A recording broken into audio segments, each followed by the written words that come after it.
Okay, so maybe we should get started. I'm Ari Reeves, and welcome to today's webinar, where we will give you an introduction to the new IEC quality standards for Pico Solar products and solar home system kits. My name is Ari Reeves again. I am the manager of the VeraSol program, and I'm joined today by a few of my teammates. You'll be hearing from Chris Carlson a little later on. He's a longtime member of the team and is engaged very closely in working with governments and other institutions that use the quality standards.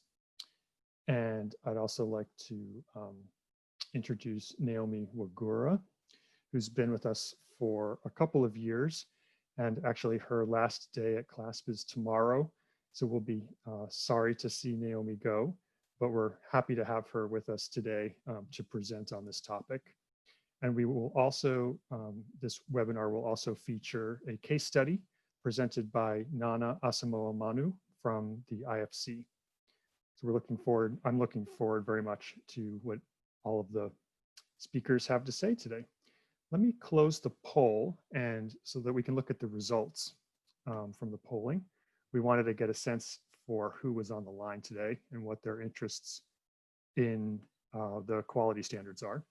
So we have, the first question was, what kind of organization do you represent? Let me share the results so everyone can see them. So about half of the people on the line represent manufacturers. We have one representative from a government, 10 from development organizations, a few from industry associations, research, and other organizations.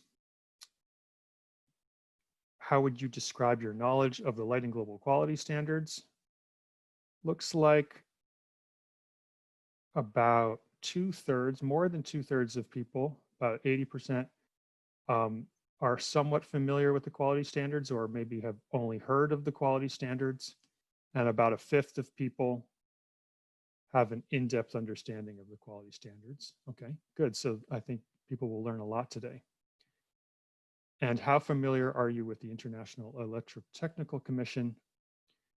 Wow, about 60% of people are somewhat familiar, 24% very familiar. Great, so we don't need to explain much about the IEC. And why are you interested in learning about the IEC standards for off-grid solar products? Looks like 2/3 of people on the call are interested or are involved in design and marketing of these products.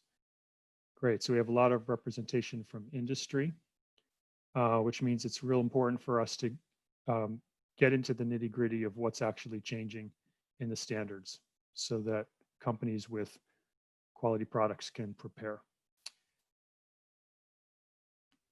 And then we have a note here about subscribing to the newsletter. So great, we will take care of that after the webinar, make sure that everyone who clicked yes receives our newsletters in the future.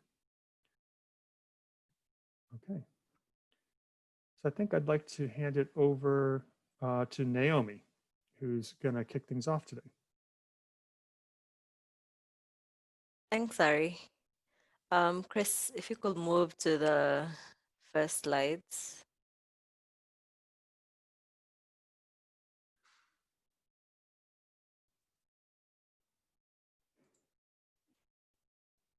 Chris?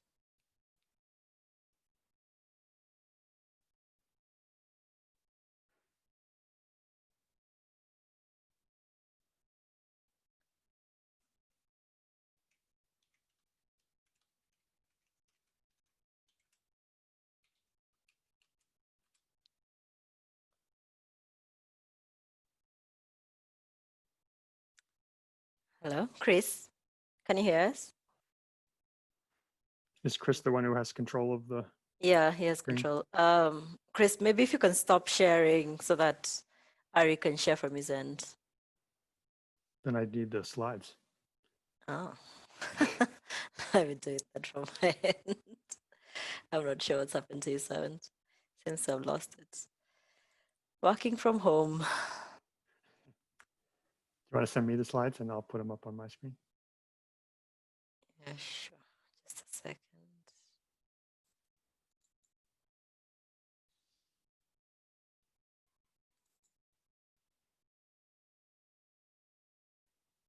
Sorry about this. Just be a second. I just got a question from a participant asking how many participants are on the line. We have 86 people at present.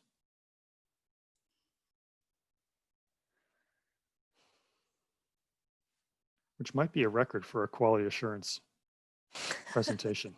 I don't know. It could be. Webinar Olympics.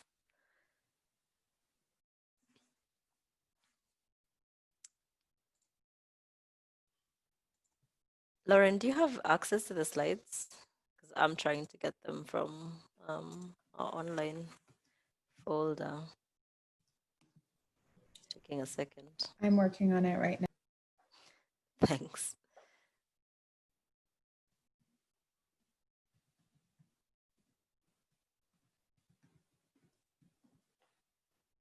Okay. Looks like Chris can't hear us. Yeah.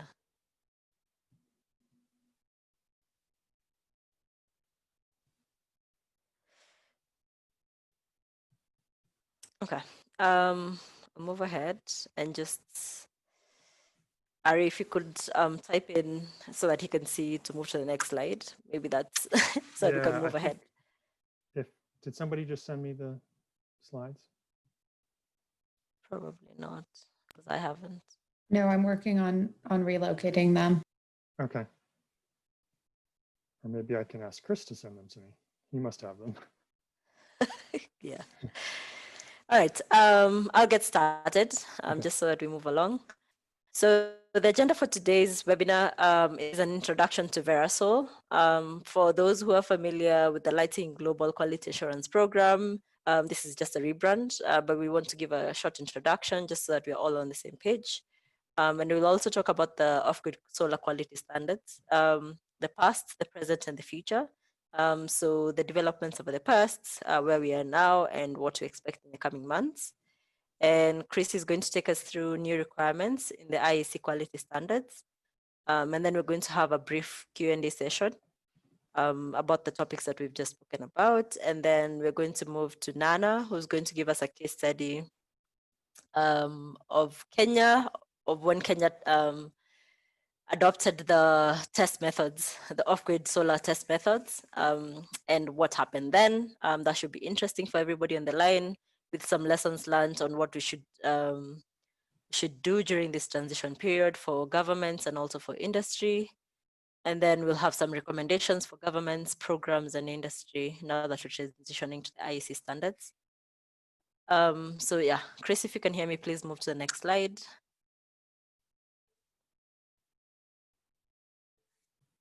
Fantastic. Okay. Yeah, great. Okay, so some housekeeping issues. Please mute yourself. It looks like everybody's muted, which is great. And then if you'd like to ask a question or make a comment, please use the raise hand function. It should be at the bottom of your screen. Or you can just type it into the Q&A chat box and we'll be able to see it there. We've already done the poll, so no need to tell you about that. Thank you for participating. Next slide, Chris.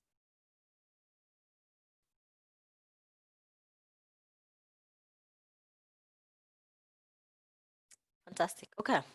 So VeraSol is the former Lighting Global Quality Assurance Program. So we rebranded in February 2020, actually at the Gogla Forum, for those who were there, to VeraSol. That was the official launch. And the mission and vision of VeraSol remains the same as that of the Lighting Global Quality Assurance Program. So we aim to contribute to achieving the goal of universal access by helping retailers, investors, procurement programs, and other buyers easily identify quality off-grid solar products and reduce the risk. So that remains the same. Next slide.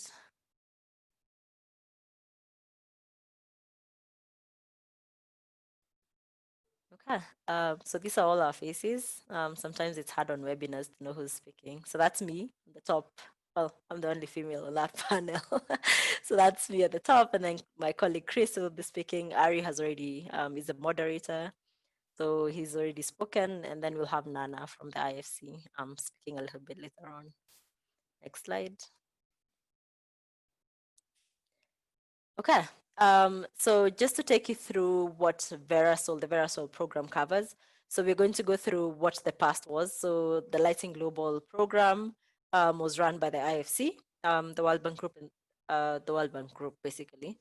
So it had two aspects. So it had the market development services, which was supporting industry players that are working in the sector, and the QA program. So the QA program has been run by CLASP and the Schatz Energy Research Center for a few years now. And so it holds the test method, well, it used to hold the test method for off-grid solar products, but then now IEC test methods.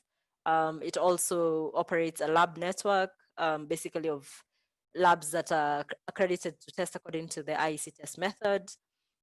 It's previously held the quality standards, which are now moving to the IEC. And it also does quality verification and market check testing. So basically, after products are tested by the QA program and they're put out into the market, the QA program then goes and procures some of those products directly from the market and checks that the products that on the market meet the standards as is expected since they were tested before they were put out. And then we have the product database. So that's the one that's found on the Lighting Global website, which lists all the certified products, and then technical assistance for programs and governments that are looking to use the certification offered by the QE program. So, and then we had Equip Data, which was a different program. So this was laying the technical foundations of quality assurance for off-grid appliances. So very similar model to the solar products QA program with standardized test methods, a lab network, and a product database. So now all these two programs, the QA program and the Equip Data program, are now under VeraSol. So VeraSol is now serving not just solar products, solar power products, but also off-grid appliances. So VeraSol is being co-managed by CLASP and the Schatz Energy Research Center. So we have standardized test methods for both solar products and off-grid appliances, a lab network for appliances and the solar products, quality standards for the solar products, and then quality verification and market check testing for solar products, a product database for both solar products and off-grid appliances, and then offering technical assistance to governments and programs for solar products for now. But this will evolve over time as the off-grid appliance market matures. So moving on to the next slide. Okay, so what are the benefits of quality standards? So I'm guessing if you're on this call, you already have an idea of why quality standards are important, but it's always good to remind people why we do what we do. So for manufacturers, this is so that you can assess your products, compare them against competitors' products, and make smarter product development decisions. So you need a way to test all products using the same methods and also check them against the same metrics. And then for investors, this is reduction of risk by investing only in companies that trade in products that meet the standards for quality, performance, and durability. And then for distributors, so for example, the database that we offer is VeraSol. A distributor could easily go on there and check which products meet the quality standards, right? And so they're able to reduce their financial and reputational risk that would be associated with the products that you supply to your end consumers. And then for development institutions, you increase the impact and cost effectiveness by limiting eligibility for programs to products that only meet certain minimum requirements, so that you're not giving out or subsidizing or whatever else that you're doing on your program. You're putting out products that are not quality products. So that reduces that risk. And then for governments, you use the standards as a basis for tax and duty policies, or you can use them for voluntary market stimulation programs, or you can use them for product regulations, which basically is setting the mandatory standards so that only products that meet certain levels of quality can come into the country. And so harmonized national standards reduce the resources needed to develop and implement policy. So if you're adopting internationally recognized standards, that's how you reduce the resources that you need to implement your policies. And then for consumers, of course, at the end of the day, these products are meant for end consumers. A lot of times they're meant for very cash poor consumers.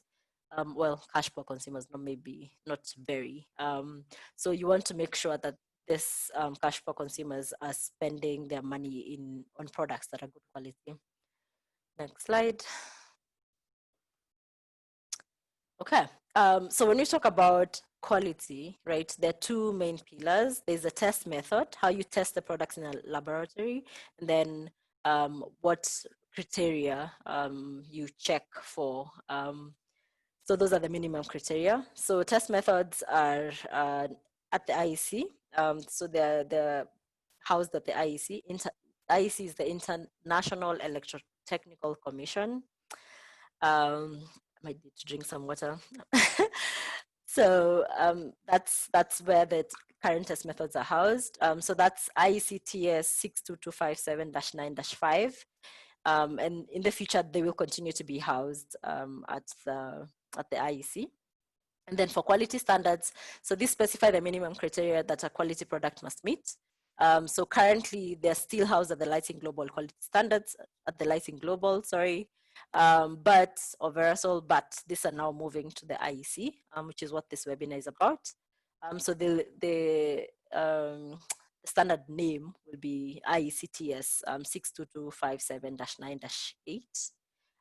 So -9-5 and -9-8 are highlighted for good reason, because that's the main difference. When you're looking for the particular standard on the website, on the IEC website, you'll want to put in the right number at the end. And then there's a quality verification or certification.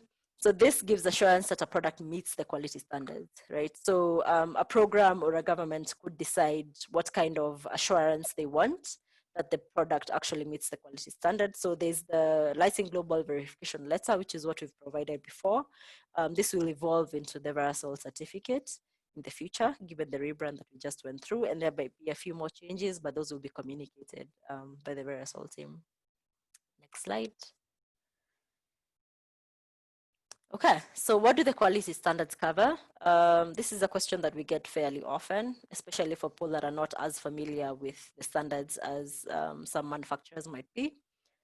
So what we look at is truth in advertising and consumer information. So for example, if you claim that a lantern will last for 4 hours under the brightest setting, is that actually true?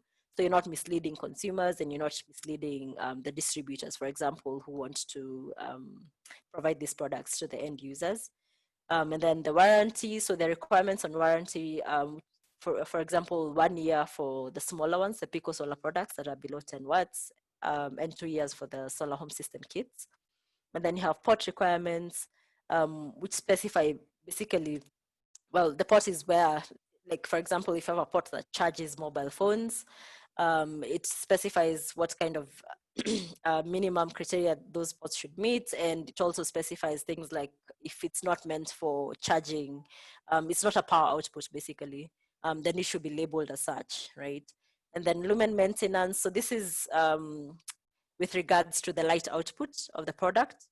So for LEDs, this is quite critical because a good quality LED should be able to maintain the light output for a certain period of time. So we have some minimum requirements on that. And then health and safety, of course, very, very important, especially since these products are used in households.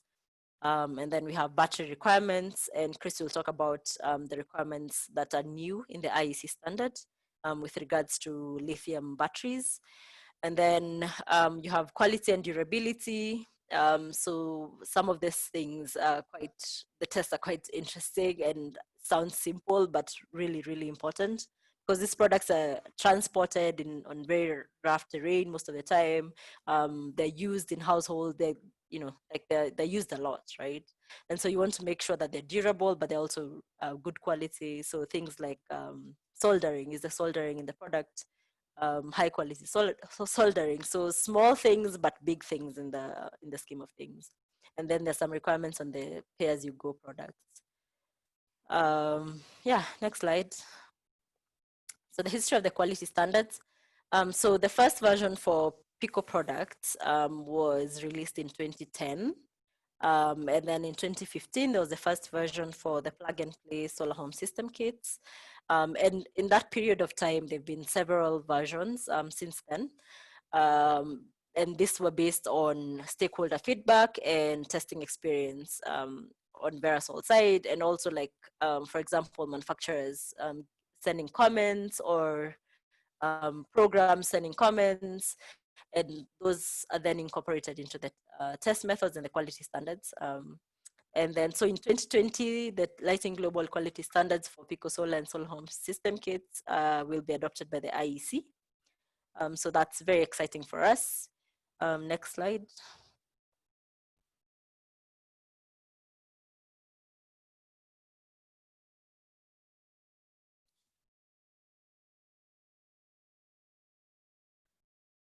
Chris, I can't see the next slide. Something happened. Oh, there we are. Perfect. Okay. So yeah, as I said, the IEC will soon publish quality standards for Pico Solar and Solar Home System Kits. So the new, well, not the new, the quality standards will be, the product code will be IEC TS 62257-9-8. So it's a technical specification, and the new IEC standards will be based on and will replace the Lighting Global Quality Standards. And we'll talk about what that means for different players later on. And you'll be able to purchase the quality standards from the IEC web store, same as any other IEC documents. Next slide.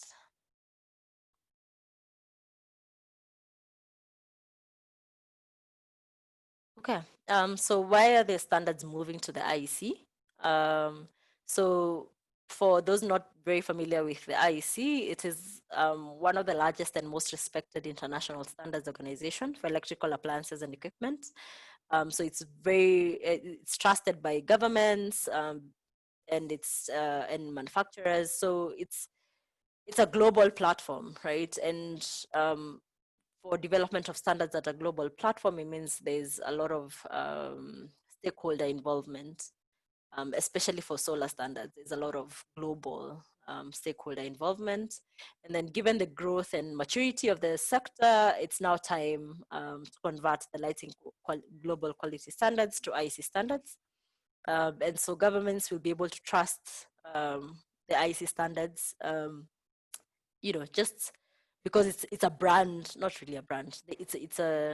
It's something familiar because countries adopt a lot of IEC global standards, right? And so it will enable more widespread and harmonized adoption of standards by many more countries.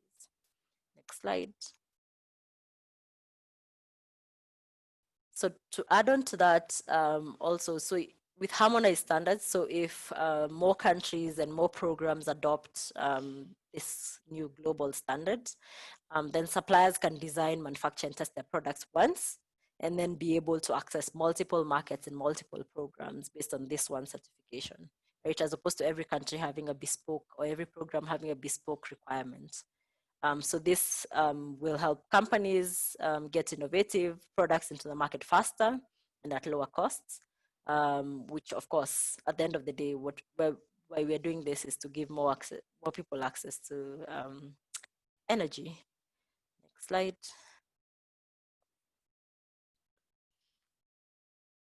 Okay, so I'm done. So Chris, my colleague Chris will take over from now. Chris, I hope your sound is back on. Yeah. Chris? Hello, thanks Naomi. There you go. Just Fantastic. a quick check. Yeah. You're hearing me clearly? Yeah. Yeah, we can hear you. Fantastic. Sorry for the technical glitch. It's our new reality as things shift more to this virtual way of doing things. Chris, Thanks for that, Naomi. Go ahead, Ari. Yeah, do you think we should take a quick break to answer the questions that have come through? Sure, let's do it. All right, so the first question, and I think Chris, you could probably answer all of these, and I'll jump in if there's additional things to add. The first question we had come in was whether there's an accredited lab in Ethiopia.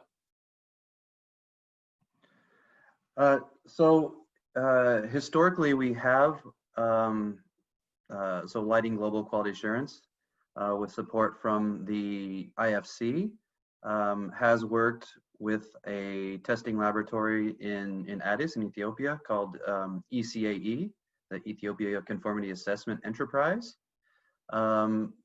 Several years ago, we had carried out some capacity building work, which included installation and calibration of equipment and staff training. Unfortunately, that engagement had not continued. To my understanding, the ECAE lab is equipped and has some level of training to carry out these tests, but at this time, I don't believe that that laboratory is ISO 17025 accredited to test according to the IEC test methods. But that does not mean that in the future they may not reinitiate that process and pursue accreditation.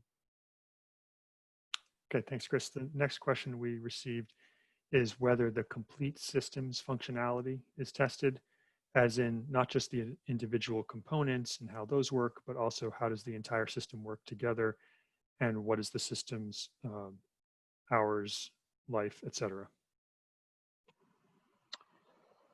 Yes, for the IEC test methods, there are both component level and system level tests.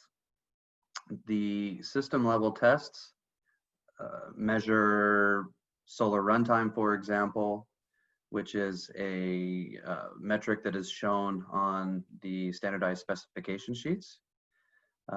We do carry out testing that is looking at long-term durability. So there's a battery storage durability test, there's a lumen maintenance test, but we are not looking at other long-term testing such as battery cycling. Okay, thanks. And we got a question. Compared to regular IEC certification testing, the interval for renewal testing of off-grid solar products is only 2 years, which is rather short. Is there any plan to extend the test interval? This is a question that does come up often from the private sector, and we've had that engagement directly with stakeholders for many years now, we keep coming back to this question, but the answer is that currently we're not pursuing a longer certification period, if you want to call it that. So 2 years has been the norm for quite some time, and it seems to make sense. The important thing to understand is that to renew quality verification for a product, full testing is not required. There's a shorter, less expensive suite of tests that's carried out on a smaller sample size, which facilitates the renewal of the test results and quality verification more quickly and at a lower cost. All that to say, however, that as Naomi pointed out, we do rely very heavily on stakeholder input, feedback. So if there is an interest in pursuing a longer certification period for products, we are certainly welcome to that and discussing how that framework might be adjusted and weighing our options. I'd also like to interject a little bit of data on this point, which is that more often than not, when a company resubmits a product for renewal testing at the end of that 2-year period, the product has changed, and oftentimes in ways that causes the product not to pass the the renewal tests, which suggests to us that extending this interval for certification beyond 2 years would not be a reasonable reasonable measure at this time. And because if products are changing, then we wouldn't have any confidence that the products are even still meeting the standards after 2 years. So why be confident in that beyond 2 years? And then we got a few questions about the availability of the test protocols. So the test protocols, meaning the test methods, as Naomi explained, are part of IEC Technical Specification 62257-9-5. And those are available for purchase from the IEC website, the IEC web store. The same will be true of the quality standards -9-8 once those are published. And there is a discount available. I think there's a link on the Lighting Global website to get more information about that discount. I'm not sure whether that appears within the IEC web store, but there are some funds available to offer certain organizations a discount on those documents. And then I think I'd like to leave the other questions for a little later. So Chris, why don't you go ahead and proceed? All right, thanks, Ari. Also note that we will show some links to additional resources, which I encourage you all to check out after when you leave the webinar. But while the IEC test methods and quality standards will be available through the IEC for purchase, we do have some documents where we summarize the differences between the Lighting Global quality standards and the soon to be published IEC quality standards, as well as a more in-depth document which goes deeper into detail about the standards that will be in the IEC 62257-9-8. So with that, I'm going to touch on some key changes to the quality requirements. We've gone through a rather lengthy process through the IEC. Our colleague, Dr. Arnie Jacobson, sits on the technical working group within the IEC and has been working for quite a while to make this transition happen, to bring in expert opinions and get technical guidance on some ways to improve the quality requirements and make them more robust, while also keeping in mind the importance of setting requirements that are of interest to many stakeholders, be it public or private sector. So here we're going to touch on some of the key points, and please keep those questions coming. We will have another opportunity for Q&A and discussion. So with that, I'll dive into it. First of all, it's important to know that the IEC standards will cover both Pico Solar and solar home system kits in a single document, whereas how things currently sit with Lighting Global quality assurance, the sets of standards are separate. We have a set of standards for Pico Solar products up to 10 watts, and then a separate set of standards for the solar home system kits that go up to 350 watt peak. So under the IEC framework, these sets of standards will be merged.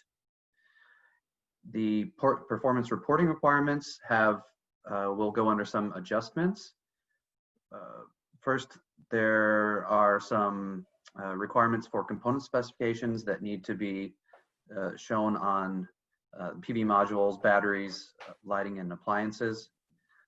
For new to solar home system kits, the solar runtime profile will need to be presented to the consumers, which gives them information about the energy services that they will receive when the light points are on a high setting and all of the included appliances are functioning.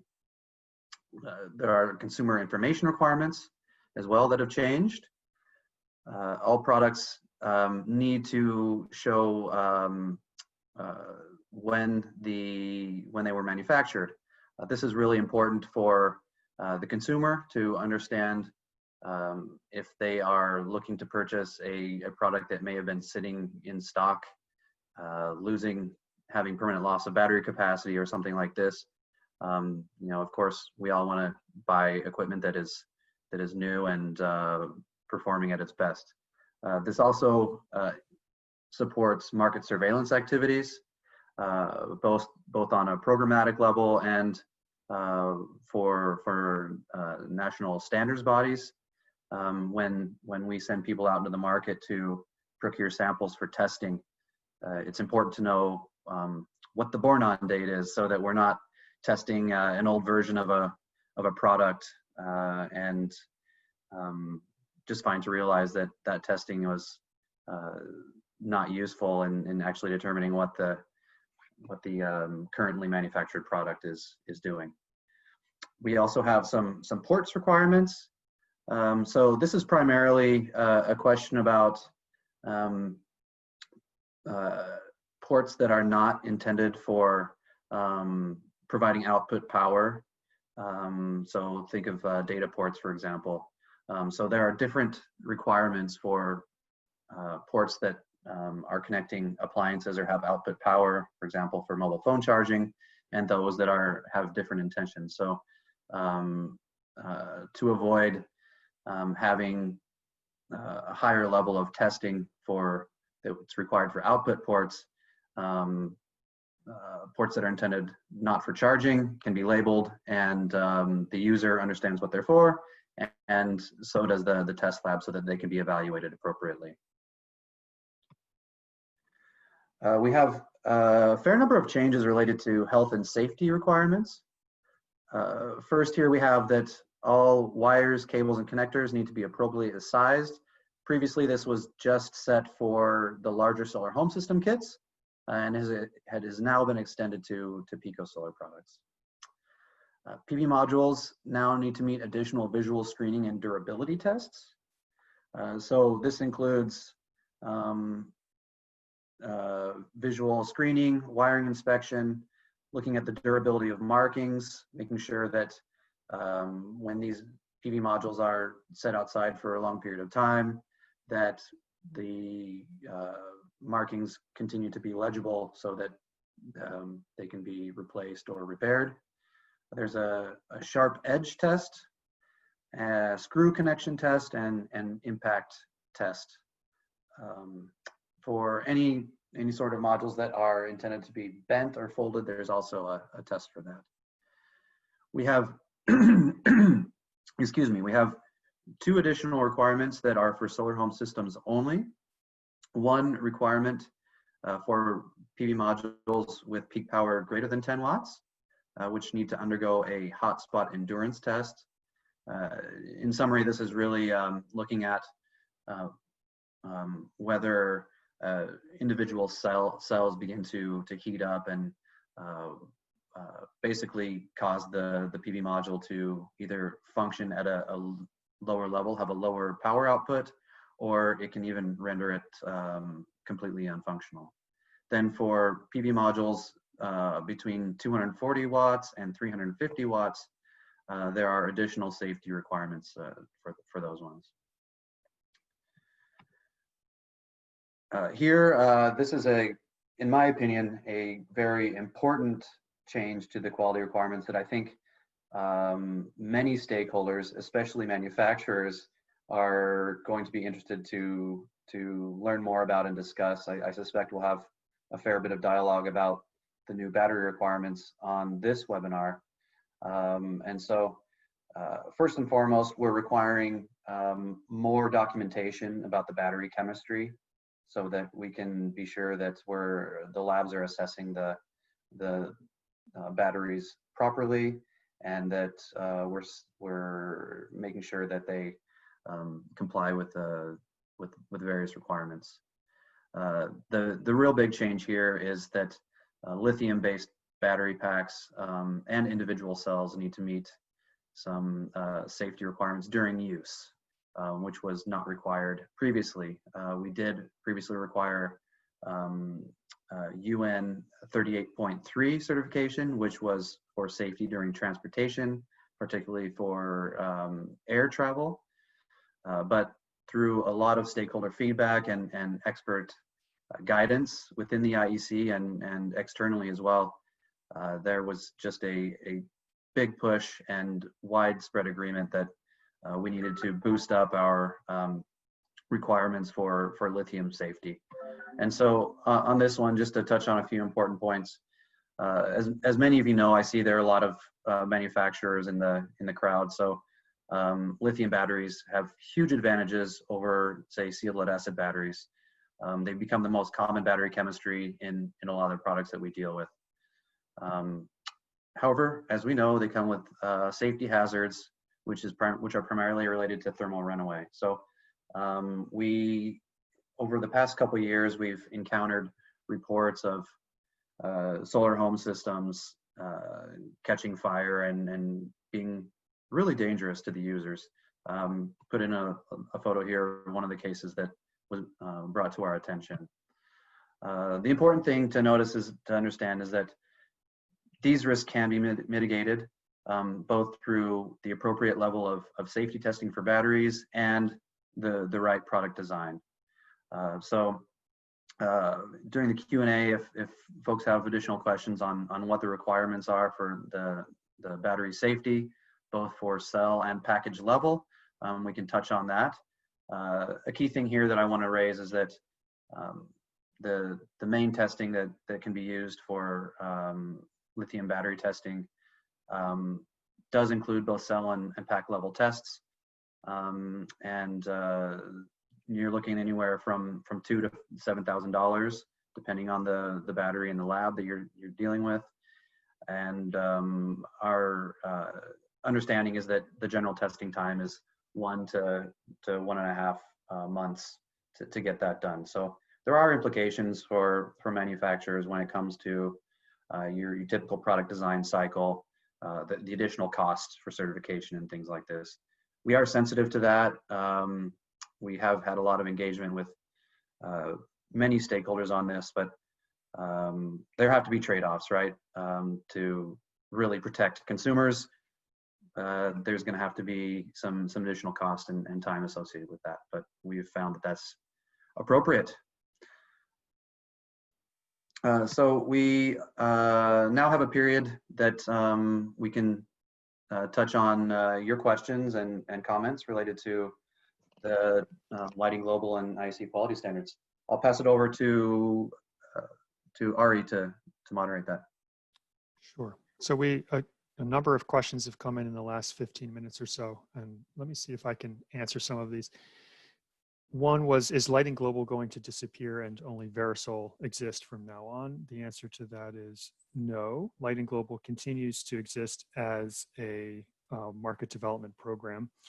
VeraSol is taking on the quality assurance aspect, and you'll see more about that as I answer other questions.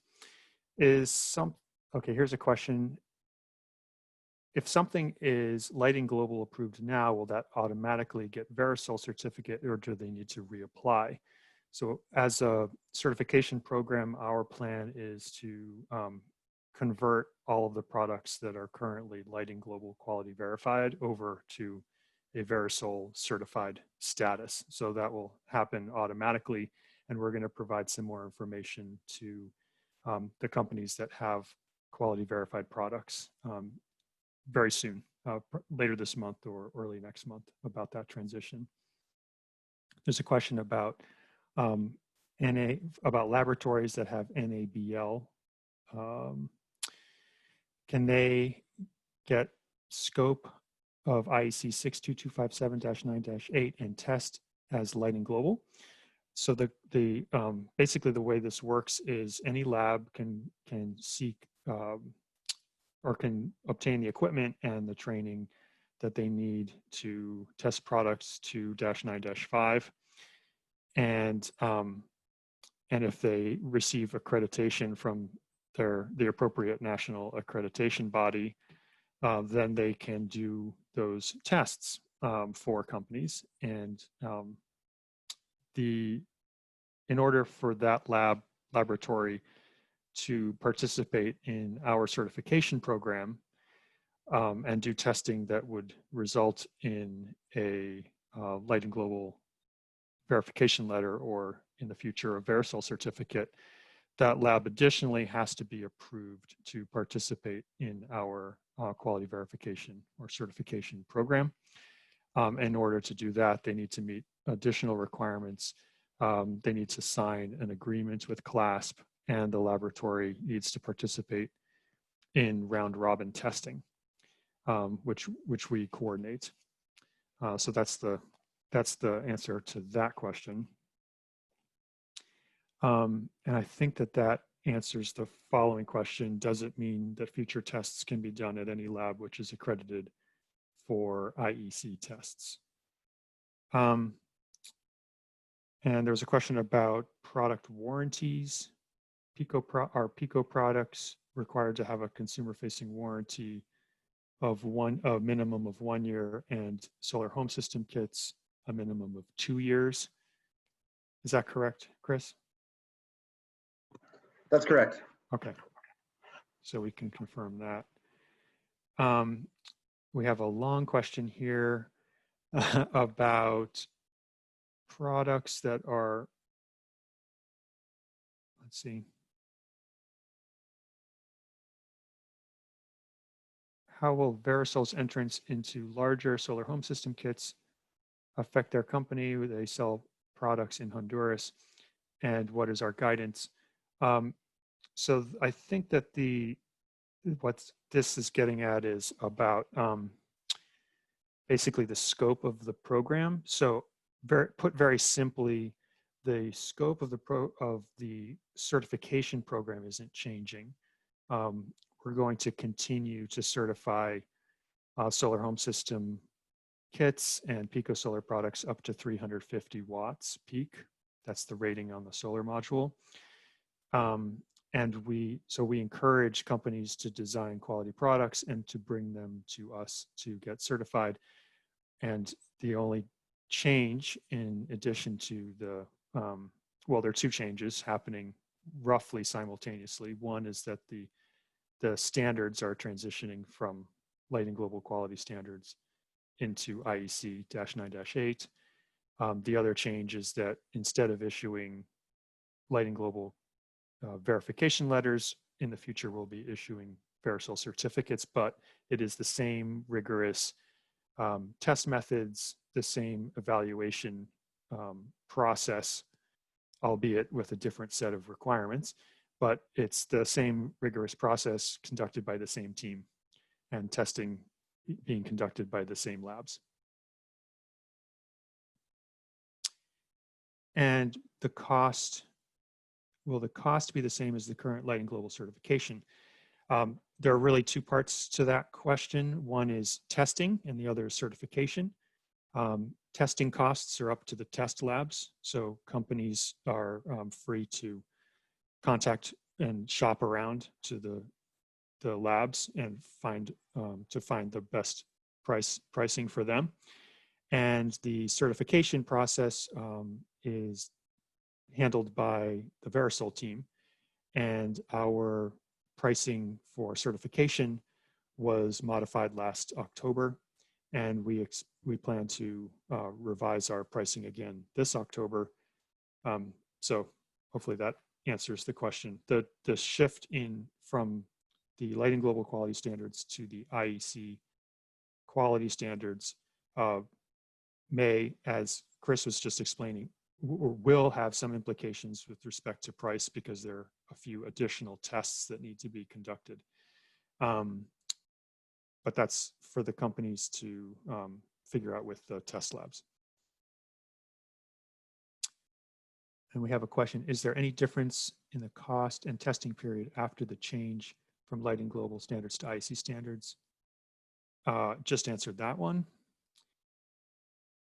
Will it be possible to have a simplified version of the energy service calculation, especially for non-technical staff? One confusing example is showing the difference between charging time at TMOT versus full battery runtime versus solar runtime. I don't know if we have time to address that one right now. We should probably follow up later on that one. So let's take a note of that. I think we I can should chime on that real briefly, Ari. I think that we are hoping to provide a spreadsheet tool that can be used for assessing the energy service calculations, which is used to calculate the solar runtime. So the idea is that for manufacturers and others who are trying to better estimate run times according to the IEC test methods, we're planning to release that tool to facilitate that. Okay. Thanks, Chris. I'm just going down the list here. We have too many questions and we want to leave some time for the rest of the presentation. When will the switchover occur requiring IEC standards instead of lighting global quality standards? We're thinking about making the switchover as of October 1st, meaning any company that, or we would not sign new testing agreements or certification agreements after September 30th that would yield, or for products that would be evaluated to the lighting global quality standards. So in the fourth quarter of this year is when we would no longer be evaluating products to the lighting global quality standards. But that's subject to change, and we recognize that, especially at a time like this, when companies are, many companies are cash strapped, that imposing additional costs might be quite a hardship. So that's something we need to discuss and continue to consider.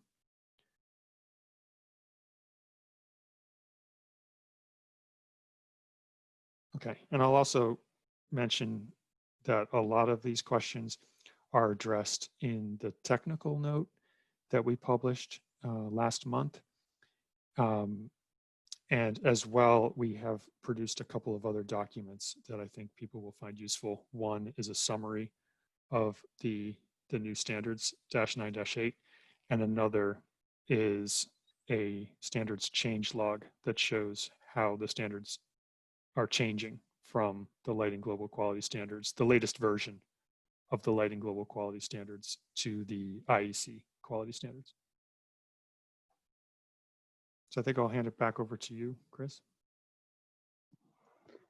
Thanks, Ari. And actually, I'm going to pass the mic to our friend and colleague, Nana, who has for many years been working for the IFC on their Lighting Africa and Lighting Global programs. He's led a lot of various activities for supporting the market for these products.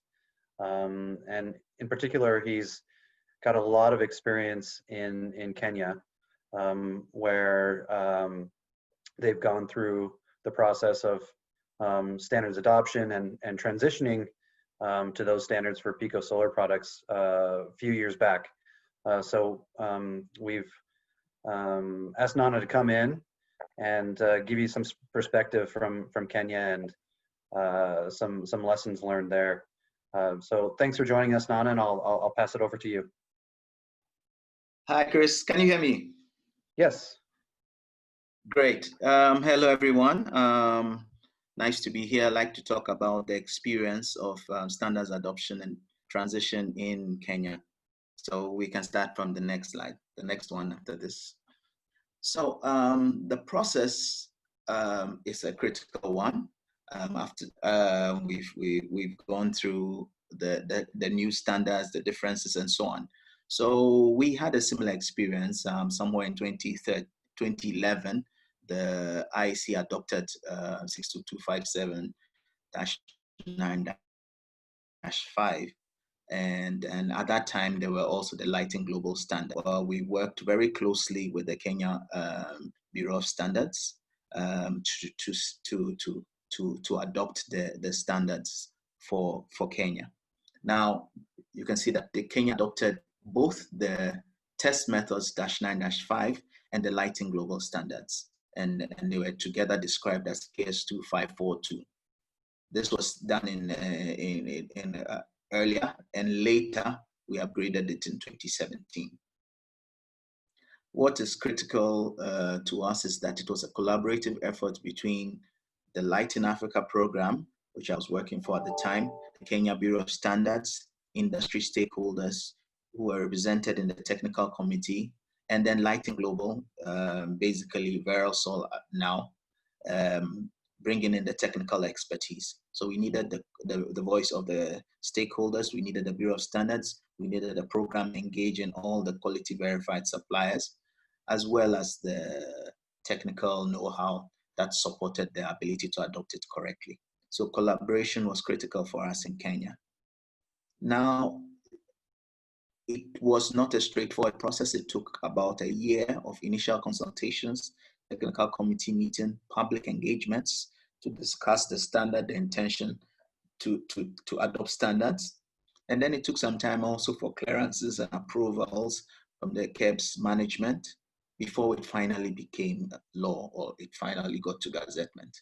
So there is a process even from initiation to final gazettement. And in Kenya at the time, it took us about a year. Next slide, please. Okay, what I'm trying to highlight here is the post-adoption process. After S2542 was now law, we began a public awareness campaign. It was very good to have Kenya Bureau of Standards who were on our side, understanding that it will take time for stakeholders to just adopt and make changes.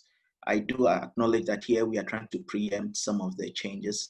Then it was a straightforward thing. We adopted the standard, but it wasn't immediately enforced. They gave us a period of transition, which we found in the market in Kenya to be very valuable.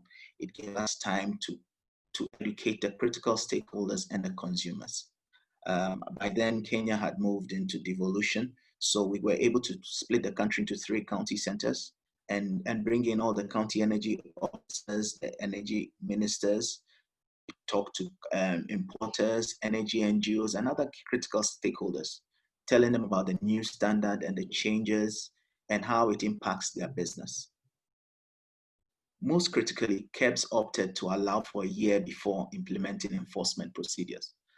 This allowed the market to adjust to the new standard. During the period, we also worked with PVOC companies. We provided training and continuous engagement around anything that they were struggling with. PVOC are pre-shipment verification of conformity companies who were mandated by KEBS to check that products coming into the country complied with the standards. So by providing training for them and by engaging them constantly, we help them do the work efficiently, but also help tackle any challenges they were having with the system. We also engaged MFIs, retailers, technicians, corporate bulk buyers, and other DFIs and NGOs. We did find this very useful. In fact, at the time, in 2017, the COSAP had just been launched. So we were able to engage COSAP on the issue of the new standard, and it was a smooth but critical transition. It was important to make sure that there is a transition process. I'd like to highlight now the challenges that we came across and how we dealt with them. At the technical committee meetings, there were some places where now you can see that now the team has explained differences in tech, and some of us are technical, but some of us are not. So there are some elements of the standards that were unclear. Like in 2014, we had to deal with the thresholds. In 2016, we had to deal with the alternative verification methods and so on, accelerated verification methods. Because of this, we as Lighting Africa and Lighting Global, VeraSol now, we brought in the experts to discuss with the technical committee and explain to them any critical things. We found this very useful in Kenya, and it helped us to go through the standards very well and to make sure that adoption met the needs of the country. The second thing we realized was that the public awareness of standards was limited, and it was critical that we developed a post-standards awareness strategy and implemented it, rolled out to all the critical stakeholders as mentioned. In some countries, you have POC companies dictate which products comply with standards. At the time, we needed to help support the PVOC companies to ensure that they understood the standard and they were able to implement them.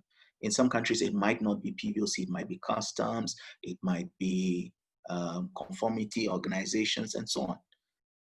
Whatever be the case, it helps to support these mandated firms, organizations to use the standards correctly. And we found that by partnering with these organizations, it helped the transition from no standard to a standard in the country.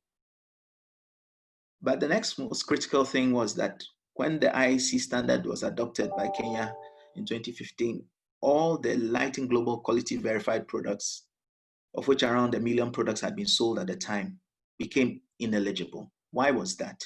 Because the IEC standard at the time required that products be tested at an ISO 17025 certified lab.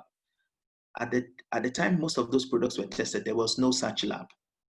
We had initially tried to talk to Kenya Bureau of Standards to understand that there was no lab, give us time, but they insisted that this is what the standard says, so this must be complied with. So what we did in the Lighting Africa program was to engage with the local stakeholders, identify products that needed to be tested. And actually, in that regard, IFC had to finance retesting of about 20 product models in Kenya, so that in a new ISO certified lab, or in the labs that had now recently been ISO certified. So when we did those retesting, it enabled products to comply. In the current situation, it will be impossible because such products we have many more such products that will require testing. That is why it's critical at this stage to ensure that products adjust to the changes in the new -9-8, but also that there is a bit of a transition process. So it's good for bureaus of standards or conformity organizations that are driving this process. Ultimately, you want good quality products in the country. So whilst there are existing good quality products, there should be a transition process for them to be in the system as people adjust to the changes. And we found that to be very useful from Kenya. And the Bureau of Standards helped us through the process and helped the industry through the process.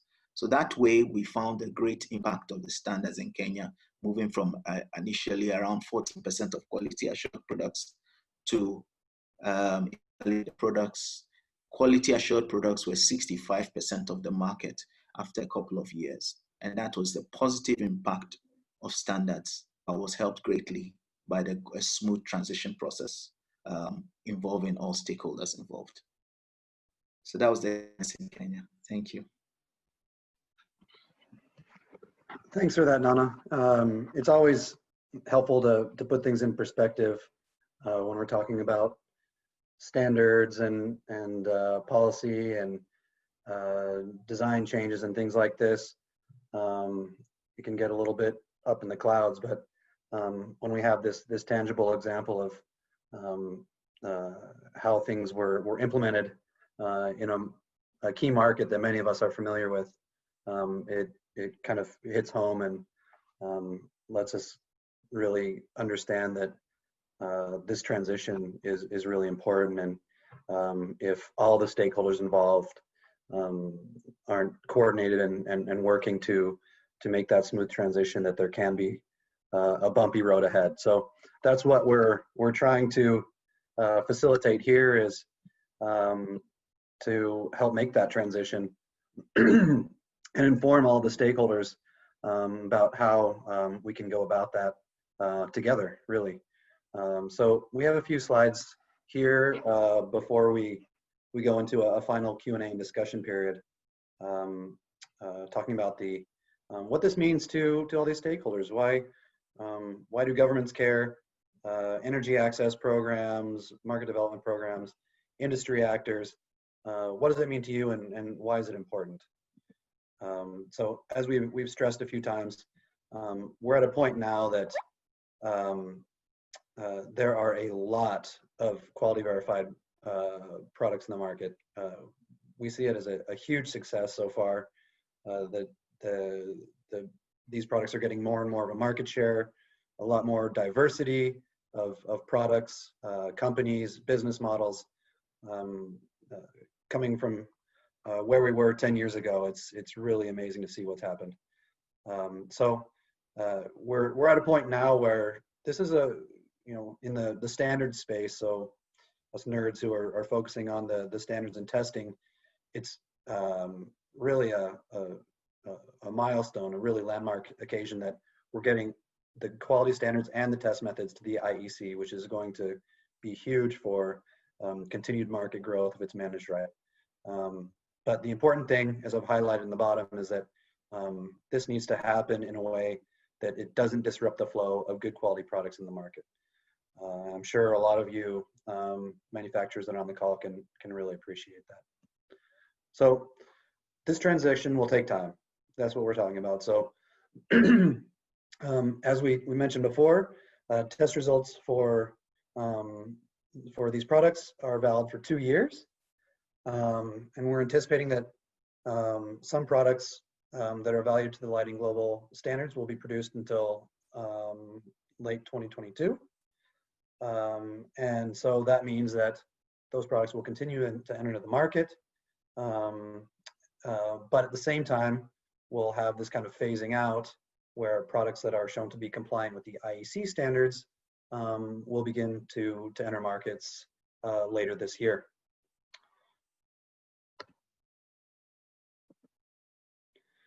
I have a few slides where we're focusing on a few key stakeholder groups. The first being governments that are looking to either revise existing standards for these product types or to implement new standards.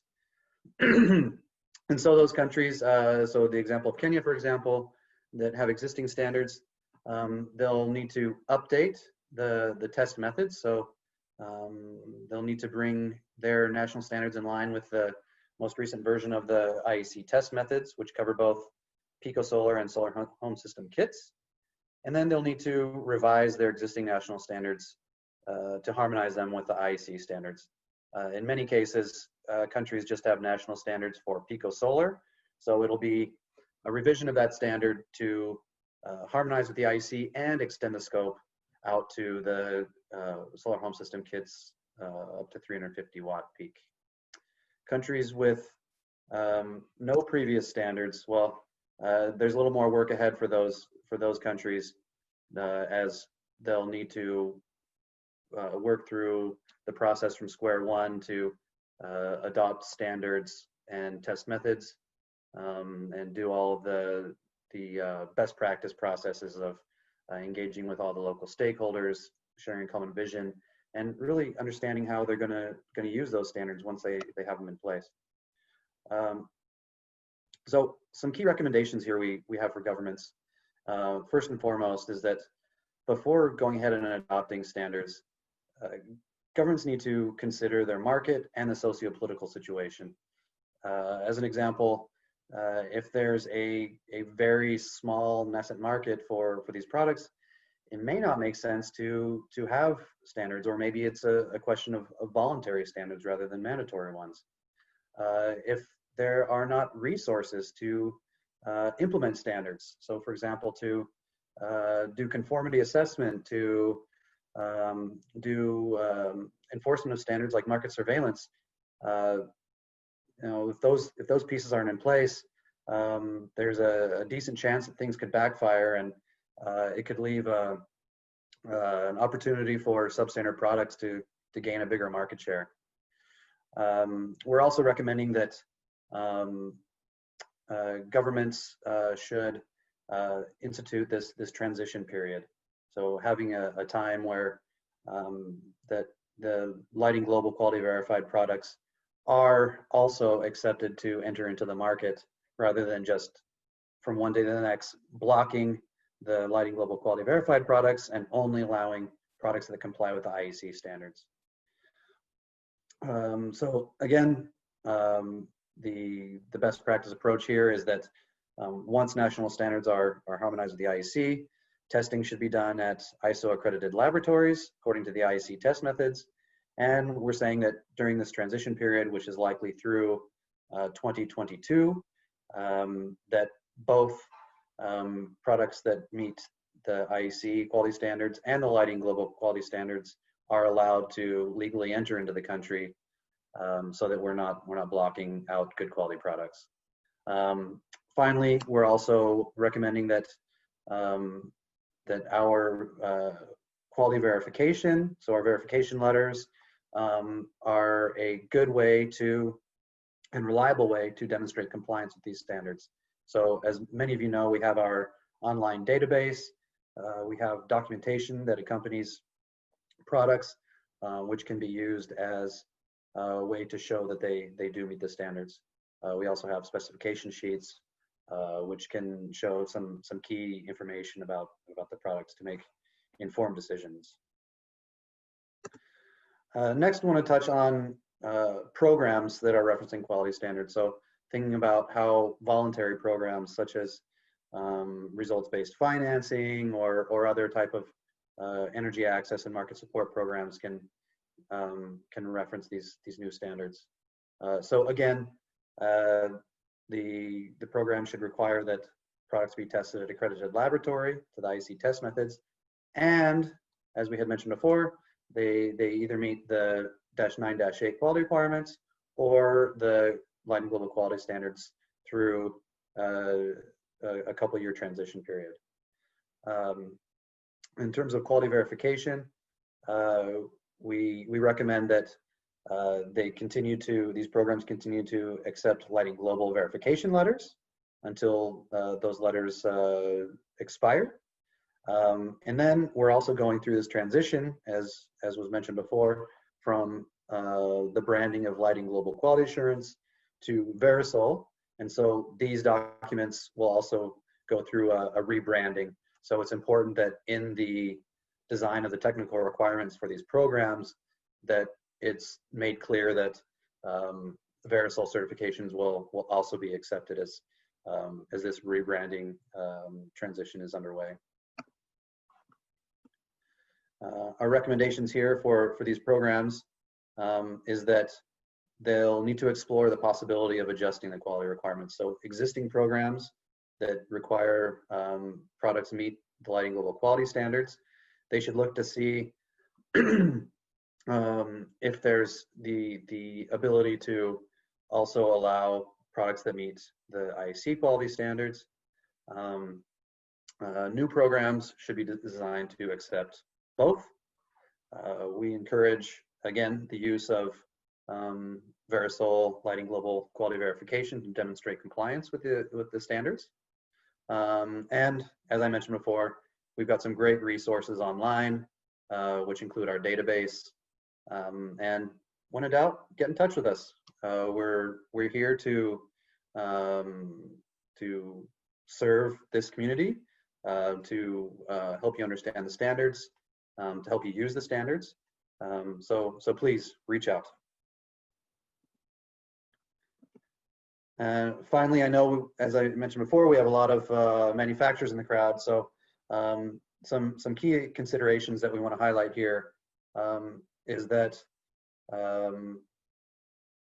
that there are going to be, we're expecting a lot of national standards to be revised for those that have existing standards, and also a large uptake of new countries, that haven't previously adopted standards, to begin adopting either voluntary or mandatory standards.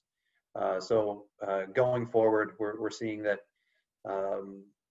there are going to be a lot more markets that will undergo more regulation and will presumably then be more open to receiving the benefits of quality verified products. And so for those of you that have products that have undergone testing and that meet the quality standards, this is good news for you.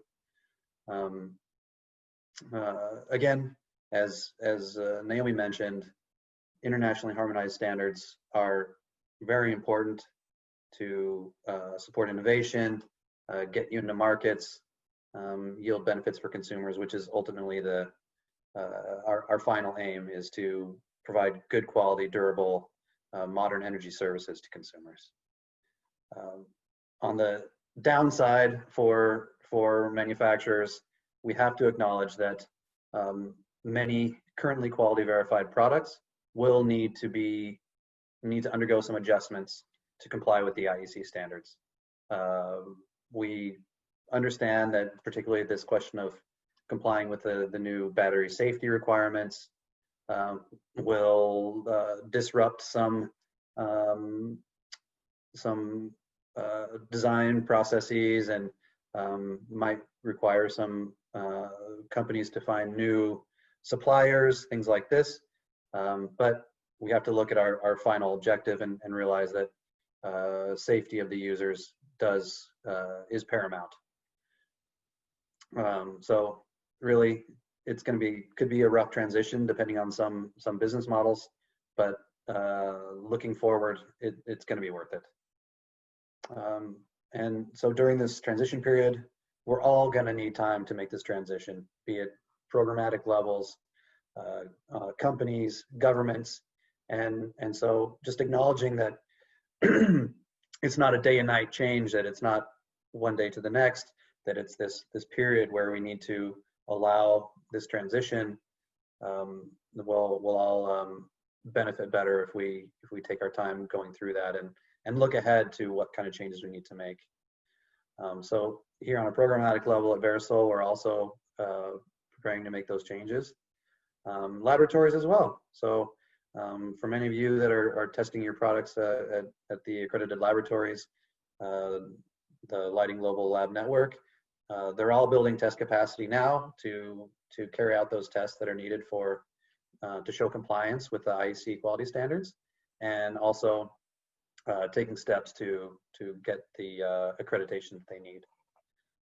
So finally, some key recommendations here for manufacturers and supply chain actors. Get to know the new requirements and the testing and certification that's needed. We've got some links to resources, which are a good start. And of course, we're here as a great resource as well. Start early to make changes to your product design.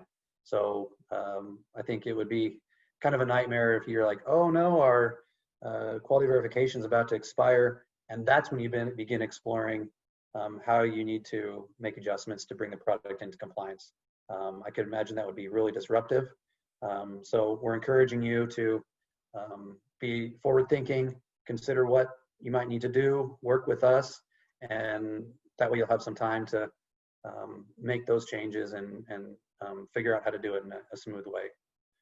And then again, there are a lot more countries that will begin to have standards. Countries with existing standards will be harmonizing with the IEC. So think about your markets and make sure that you know how to get your products in there when the rules of the game are changing a little bit. Also want to flag up some things for industry associations.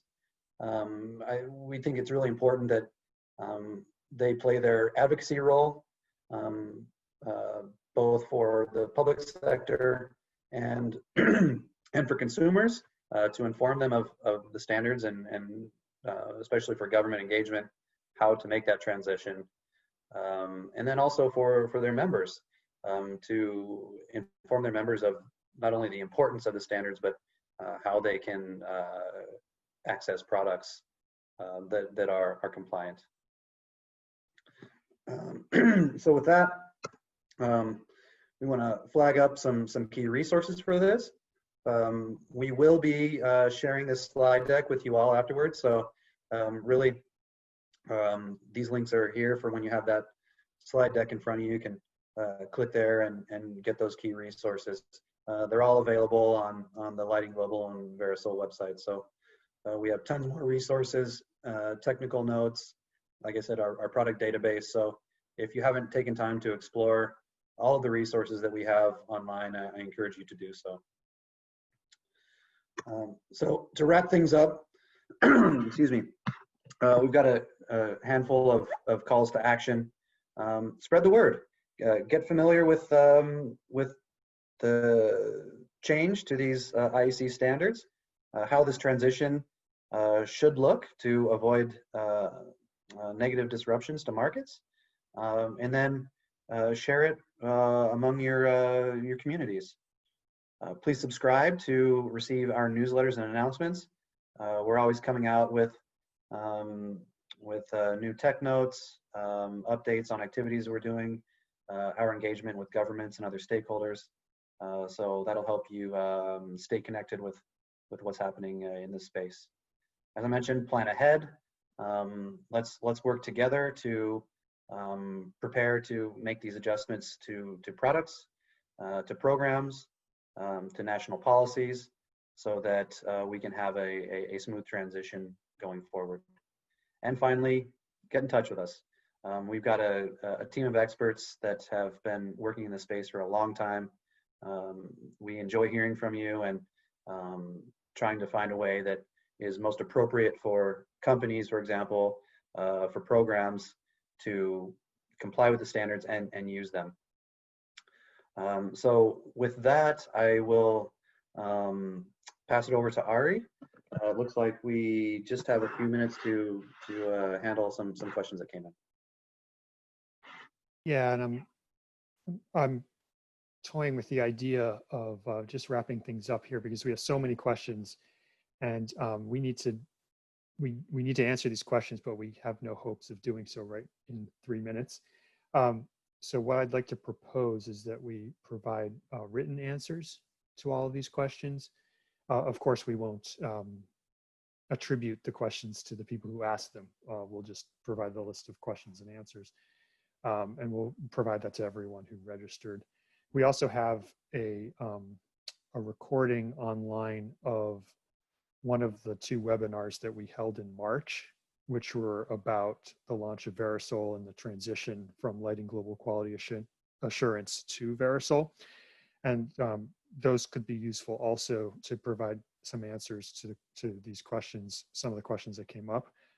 And we also published a list of questions and answers that came up in those webinars and in our stakeholder meeting in Nairobi in February. So we can make that available along with the questions and answers from this webinar today. So I think that will be helpful for people.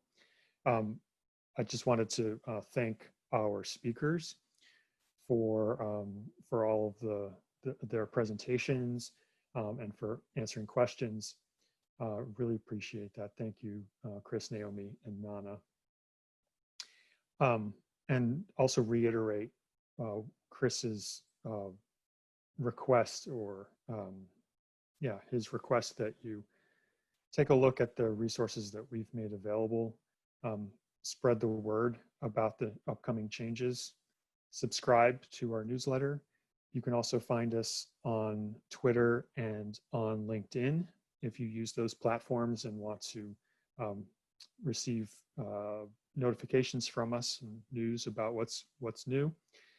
And then reach out. You can find us at any of the email addresses that you have been using to communicate with us. We also introduced a couple of new VeraSol email addresses a couple months ago, so you can find us at info@verasol.org. And also, as Chris mentioned, we have a lot of information now on the VeraSol website, verasol.org. So you can look up a lot of things there as well. All right. Well, thank you very much, everyone. And we'll be in touch with you by email, and we look forward to hearing from you again in future forums like this.